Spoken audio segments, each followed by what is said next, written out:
জাতীয় নাগরিক পার্টির মুখ্য সমন্বয়ক নাসির উদ্দিন পাটোয়ারি বলেছেন, শাপলা প্রতীক পেতে যদি বাধা দেওয়া হয় তাহলে রাজনৈতিকভাবে লড়াই করবে এনসিপি। ১৩ জুলাই দুপুরে রাজধানীর আগারগাঁও নির্বাচন কমিশন কার্যালয়ে প্রধান নির্বাচন কমিশনারের সঙ্গে বৈঠক শেষে এ কথা বলেন তিনি। আমাদের শাপলার কোনো বিকল্প অপশন নাই, কারণ লিগ্যাল ওয়েতে আমরা দেখেছি আইনগতভাবে শাপলা পেতে আমাদের কোনো বাধা নেই। যদি বাধা দেওয়া হয় সেটা আমরা রাজনৈতিকভাবে লড়াই করব। এর আগে সকাল 10:30টার দিকে সিইসির সঙ্গে সাক্ষাতের জন্য নির্বাচন কমিশন কার্যালয়ে আসে এনসিপির ৫ সদস্যের প্রতিনিধি দল। প্রায় ২.৫ ঘণ্টার বৈঠকে তারা প্রথমে ভোটের প্রতীকের তালিকা থেকে নৌকা বাদ দেওয়ার বিষয়টি ইসির নজরে আনেন। এনসিপির ৪৩,৩১৬ পৃষ্ঠার দরখাস্তের অগ্রগতি এবং প্রবাসী ভোটারদের ভোট প্রদানের পদ্ধতির অগ্রগতি নিয়েও আলোচনা করেন তারা। এছাড়া শাপলা প্রতীক চেয়ে আবারও নির্বাচন কমিশনে আবেদন করে দলটি।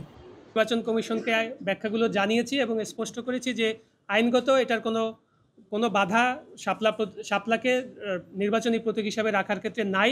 বাংলাদেশ আওয়ামী লীগের নিবন্ধন কার্যক্রম স্থগিত রয়েছে, কিন্তু তাদের স্থগিত থাকা অবস্থায়ও তাদের যে প্রতীক ছিল নৌকা, সে নৌকাকে কিন্তু এখনও তালিকা থেকে বাদ দেওয়া হয়নি।